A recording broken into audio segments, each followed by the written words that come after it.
the Lord sa araw na ito that we celebrate yung kapanganakan ng ating Panginoong Jesucristo na masasabi natin the greatest gift. So we celebrate Jesus, the greatest gift.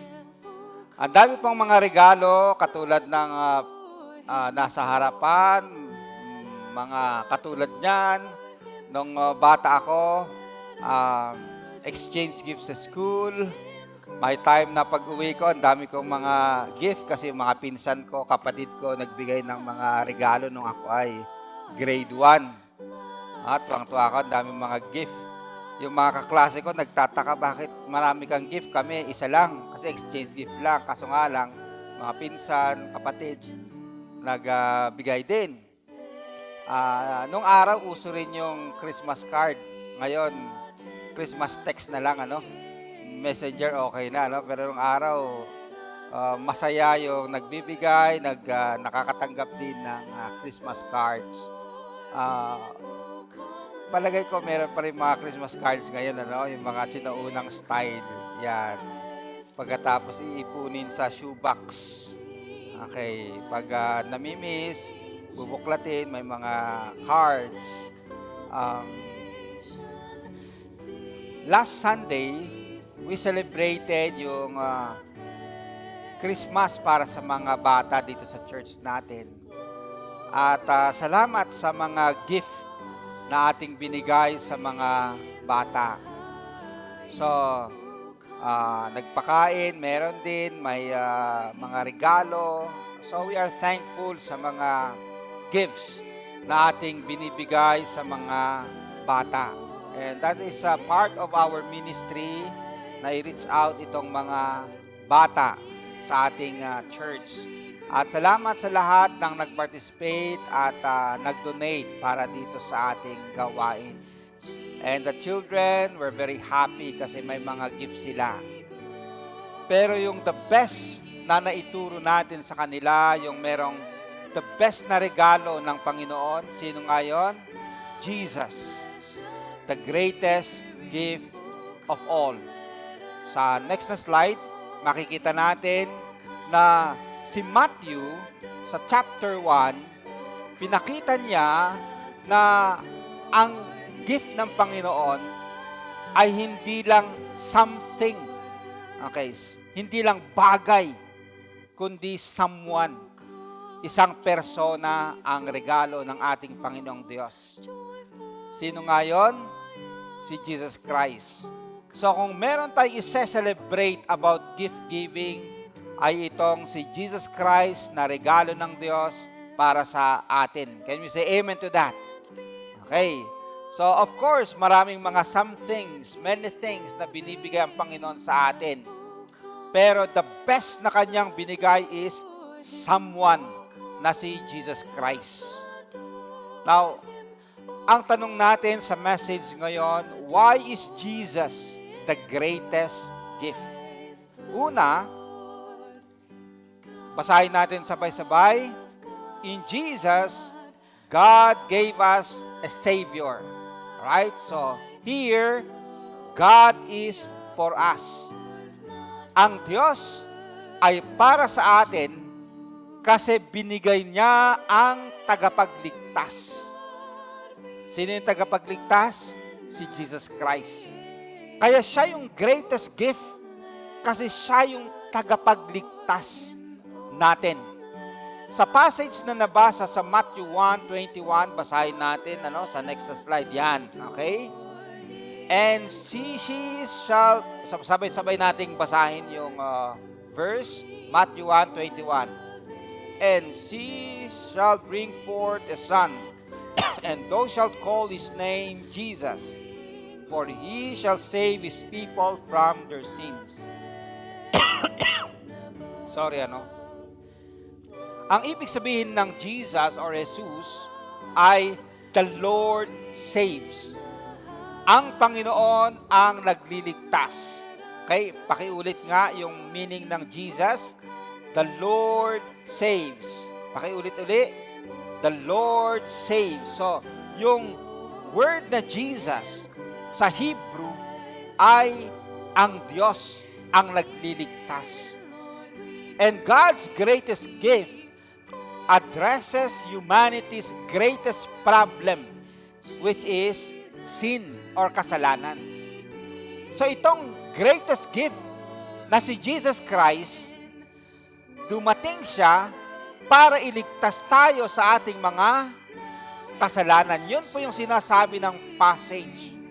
Na itong Jesus, yung pangalang Jesus na tagapagligtas, saan niya tayo ililigtas? Sa ating mga kasalanan. This is the greatest problem na ang politician, ang mga artista, or sino mang gustong gumawa ng kabutihan ay hindi nila kaya na isolve. Ang pwede lang mag-solve ay si Jesus Christ. Tinitingnan ko yung art ng Christmas, kung titingnan nyo yung, anong tawag natin dyan? Wreath? Okay? Wreath? Oo. Very symbolic, isang design yan ng Christmas. Pero kakaiba ito kasi may tinik. Okay, pinapakita rin dito yung naipanganak si Jesus Christ, sineselebrate natin ngayon. Pero, ang purpose ng kapanganakan niya ay para siya ay mamatay sa krus para sa ating kaligtasan. Alright. So, hindi lang yung kanyang kapanganakan actually ang sineselebrate natin. Kasi dito sa passage, for He shall save His people from their sins. Paano tayo iniligtas ni Jesus Christ? Namatay siya sa krus para sa atin. So, celebrating Christmas is looking forward sa gagawin ni Jesus Christ na pagliligtas sa tao. Kaya tayo ay naligtas dahil sa ginawa ni Jesus Christ. Yung words na ito ay sabi ng anghel kay Jose. Si Jose na naging stepfather ni Jesus Christ. Kasi at that time, meron ng ang tawag doon ay betrothed na siya kay Mary. Sa kanilang kultura, parang mag-asawa na yan. Pero, hindi pa sila nagsasama sa isang bubong ng bahay. Napansin ni Joseph na lumalaki yung tiyan ng kanyang asawa na si Mary. Buntis na pala. So, ang balak niya, hiwalayan silently. Paano kayo nabuntis ito? Maybe yung kanyang nasa isip, may ginawa kalokohan tong asawa ko.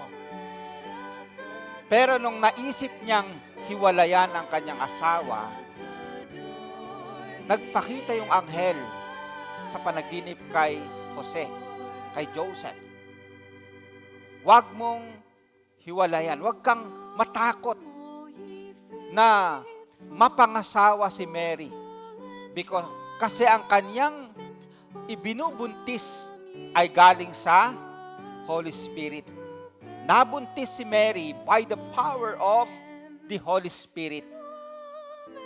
Na siya ay nanganak ng isang baby through the power of the Holy Spirit. Kaya ang tawag natin, yung kapanganakan ni Jesus Christ is the virgin birth of the Lord Jesus Christ by the Holy Spirit. At ang sabi ng anghel kay Joseph, and she shall bring forth a son, and thou shalt call his name Jesus. For he shall save his people from their sins. Kaya ang ganda ng inawit natin kanina, O Holy Night. The stars are brightly shining. It is the night of our dear Savior's birth. Long lay the world in sin and error, pining. Okay, pansinin natin ano sabi dito sa awit. Long lay the world in sin and error. Okay, nababalot ang mundo ng kasalanan at kamalian. Until He appeared, and the soul felt its worth. Nung dumating si Jesus, ang kaluluwa naramdaman niya ang kanyang worth.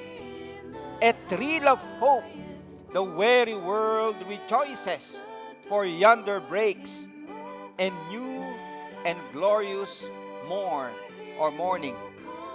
Dahil sa pagdating ni Jesus Christ, nagkaroon ng pag-asa at panibagong bukas ang mga tao.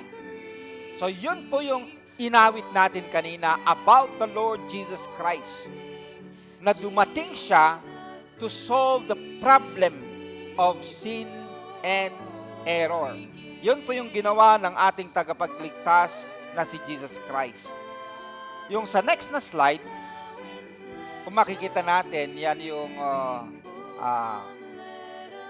pasabsaban ng mga hayop. Pero hindi lang pala pasabsaban talaga ang gamit nito. Minsan, pag nanganganak yung mga tupa, nilalagay din nila dito. Kasi protected siya. Yung pag humangin, pag protected siya. Lagyan na, kasi may mga pagkain dyan ng hayop, kay damo, pwedeng ilagay doon.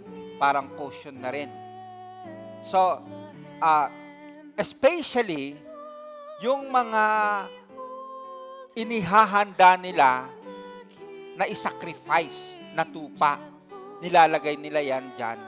Tapos inaalagaan hanggang sa paglaki, hanggang sa yung high priest, kakatayin nila at gawing sacrifice. Ngayon, nung naipanganak si Jesus Christ, naipanganak din dito. Pero alam din natin na later on, siya ay naging sacrifice sa krus ng Kalbaryo. Ang tawag natin sa ginawa ni Jesus Christ, sa next na slide, yung atonement or redemption. Magkaibang word, pero related. Yung atonement, Jesus pays our sin. Binayaran ni Jesus ang ating kasalanan through atonement. Ang tawag natin minsan yung penal substitution. Yung bang inako ni Jesus ang ating kasalanan, binayaran niya doon sa krus. Substitution, na dapat tayo yung mamatay sa krus. Inako ni Jesus Christ yung ating kasalanan at siya yung naipako sa krus. Wala siyang kasalanan. Tayo ang may kasalanan. Pero ang tawag is substitution, substitute. Siya yung nagbayad na matay para sa atin. Okay. In redemption, Jesus sets us free. Napalaya tayo. Dahil sa pagbayad ni Jesus Christ, malaya na tayo. So yung atonement, yung paggawa ni Jesus Christ, yung redemption, eto na yung result na tayo ay napalaya dahil sa ginawa ni Jesus Christ. Kanyang pagbayad ng ating kasalanan. Now, sa next na slide, ito yung sabi ni John. Sa John 1:11 hanggang 12, basahin natin ng sabay-sabay. Jesus came to that which was His own, but His own did not receive Him. Yet to all who did receive Him, to those who believed in His name, He gave the right to become children of God. Okay. So, ang sinasabi ni John dito, dumating si Jesus Christ sa sarili niyang bayan ng Israel. Pero ang sabi dito, but His own did not receive Him. Okay. hindi siya tinanggap. Yet, to all who did receive Him, sa mga tumanggap sa Kanya, to those who believed, naniwala sa Kanya, He gave the right to become children of God. Now, sa totoo lang, nung naipanganak si Jesus Christ, may mga rooms, pero punong-puno. Ang sabi ng Bible, wala nang room para kay Jesus Christ. So that is actually, yung narrative doon pinapakita, yung actual na nangyari sa time ni Jesus Christ, na marami talaga ang hindi kumilala sa Kanya. He was not recognized as the Savior of the world. He was rejected.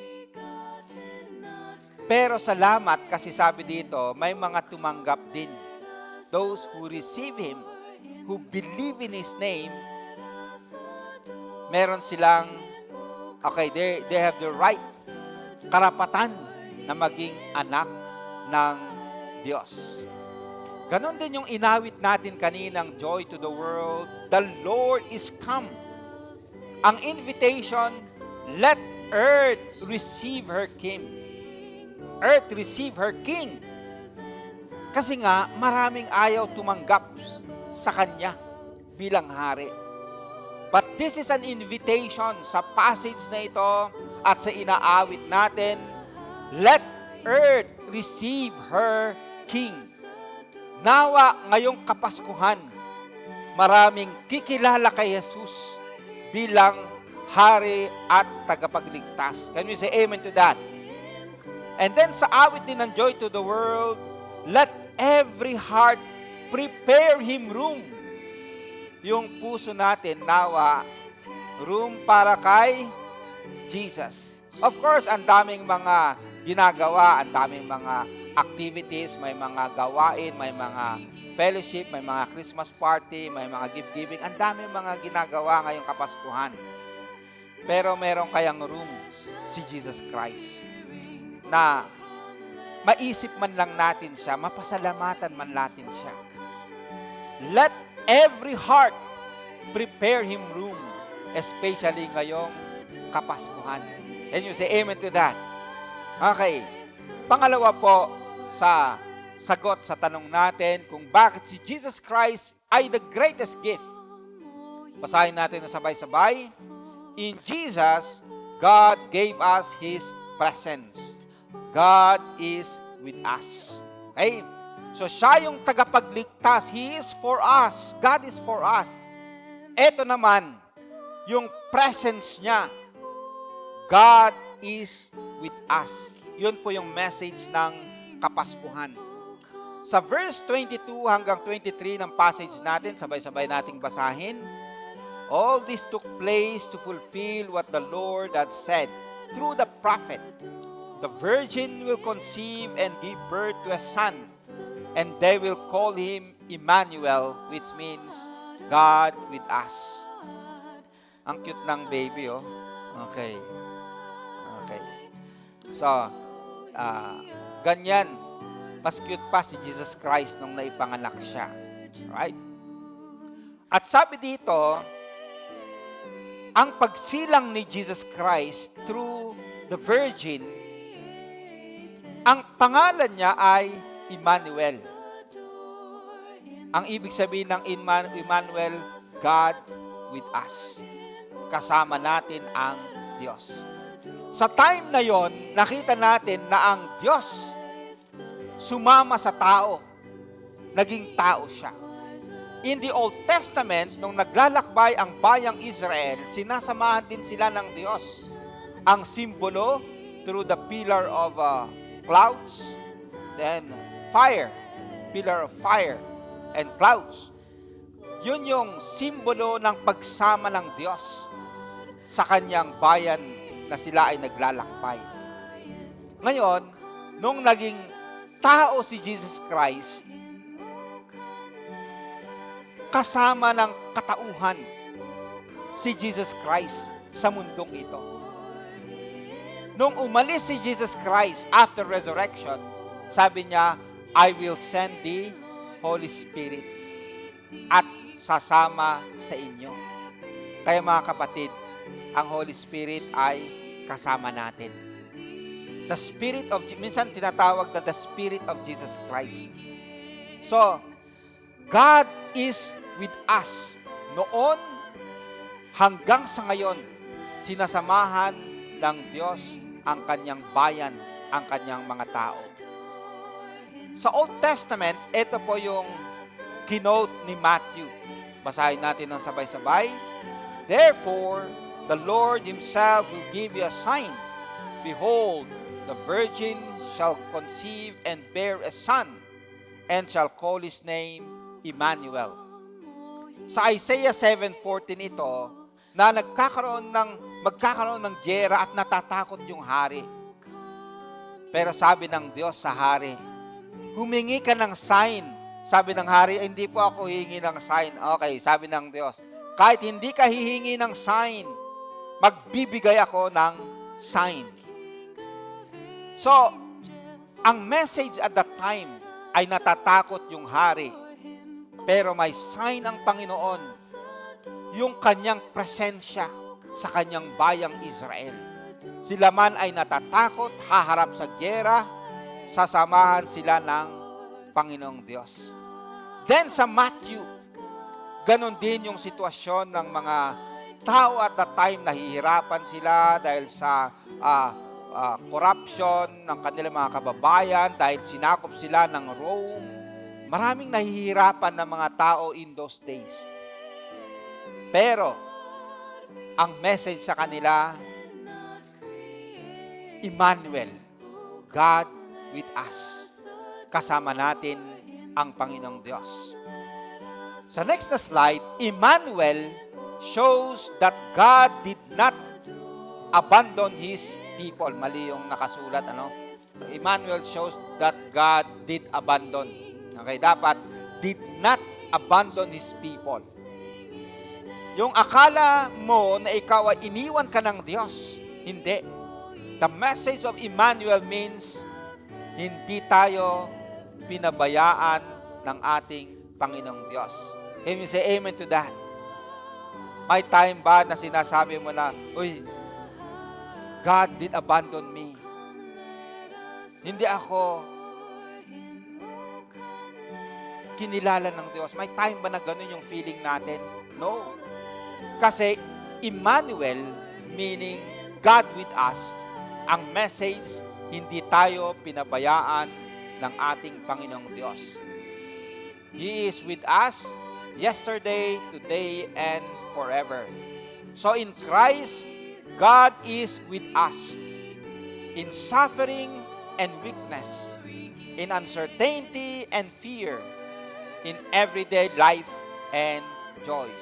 So, sa kasiyahan man or kalungkutan, kasama natin ang Panginoong Diyos. Can we say amen to that? Now, na-illustrate yan nung si Jesus Christ ay kasama niya ang kanyang mga disciples sa next na slide. Okay. Naglalakbay sila sa Sea of Galilee nang biglang may biglaang bagyo. Ang tawag nila is squall. Biglaang bagyo na biglang dumating. At natakot yung mga disciples. At si Jesus Christ ay natutulog. Inaccuse nila si Jesus Christ. Sabi nila, Jesus, don't you care? Don't you care for us? Minsan pag dumadaan tayo sa bagyo ng buhay, minsan ina-accuse natin ang Panginoon, Lord, don't you care? Okay. Wala ba kayong pakialam? Pinapabayaan nyo na ba kami? Pero dito, bumangon si Jesus Christ. Inutusan niya yung storm at tumigil. At ang sabi ni Jesus Christ sa kanyang mga disciples, wala ba kayong pananampalataya? Don't you have faith? Kasi yun po yung minsan kalaban natin or madalas na kalaban natin, yung humihina yung ating pananampalataya. Pero ito yung nangyari sa isang bata na habang siya ay natutulog sana sa gabi, biglang kumidlat pagkatapos may kulog pa. Di natakot yung bata, umiiyak siya. Pumunta yung tatay. Anong ginawa ng tatay? Niyakap siya. Sinamahan siya. Okay. Nandyan pa rin yung kulog at kidlat. Pero ang bata, dahil nandyan yung tatay, nakatulog. Naging peaceful. So minsan ganun din sa buhay natin. Minsan may mga kulog, kidlat, Pero okay lang yan. Basta ang mahalaga, kasama natin ang Panginoong Diyos. God is with us by His Holy Spirit. Yung sa family namin, kamamatay po ng aking tatay. At dumalaw yung members ng ECC at ilang taga PTS. So ito po, nauna sina Elder Carlito, Elder Rick, Sister Peng at saka Sister Grace. Okay, nauna silang dumalaw. At yung iba naman taga PTS. Then sa next na slide, nandyan din yung sina Pastor Arman, yung ibang members natin, kasama si Pastor Bong, asawa niya, kahit si Nanay Tess sumama. Okay, so ako ay nagpapasalamat ang aking family sa yung pakikiramay. Ito yung aking nanay at yung aking mga kapatid. Okay, wala sa picture si Brother Leon. Okay, ang pangalan niya na ngayon ay Noel. Okay. Meron tayong Noel na isa kasi Christmas Christmas. Okay. Now, yung experience ko sa experience namin sa kamatayan ng tatay ko, yung pain, yung na-crush yung spirit. Okay. Ito yung tinatawag nilang pain of death. So yung mga namatayan, na-experience nila yung pain ng death, pero na-experience din namin yung sabi ng Panginoon sa kanyang salita. The Lord is close to the broken-hearted. Hallelujah. Kaya sa experience na tayo ay broken at pain, God is close. Marami siyang ginagamit to comfort. May pagdalo ng mga mahal sa buhay, kamag-anak, and especially yung Holy Spirit mismo na mararanasan natin yung kanyang comforts. So sa message ng Emmanuel na God is with us, anumang sitwasyon ang hinaharap natin sa buhay, hindi tayo pinapabayaan ng ating Panginoong Diyos. In this Christmas season, hindi ko alam ang hinaharap ng bawat isa. Masaya, may kalungkutan din, pero ang katotohanan, kasama natin ang Panginoong Diyos. Sa next na slide, Christmas assures us that we are never alone. For God is with us. And we can rest in God's presence knowing He is with us. Okay. Pwede tayong maglambing sa presensya ng ating Panginoong Diyos. Jesus is the greatest gift, kung ito yung summary natin, because He saves us from our sins. Siya yung ating tagapagligtas. Jesus is the greatest gift because He stays with us as Emmanuel.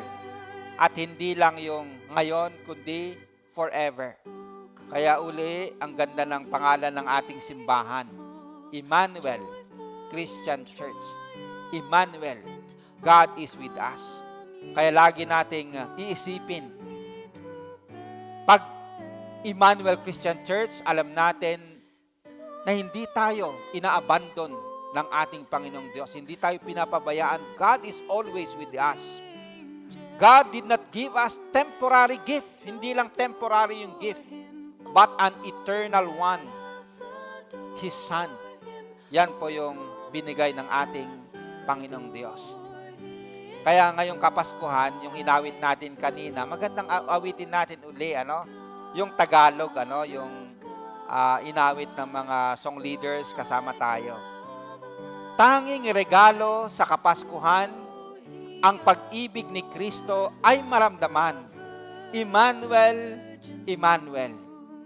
Ang liwanag sa Kapaskuhan ay hatid ng pag-asang ipinararamdam. Emmanuel, Emmanuel. Pag-ibig ang tanging kahulugan ng Pasko. Jesus, ikaw ang tanging kailangan ng mundo. Pag-ibig mo ang tanging kahulugan ng Pasko. Jesus, ika'y kasama sa habang panahon.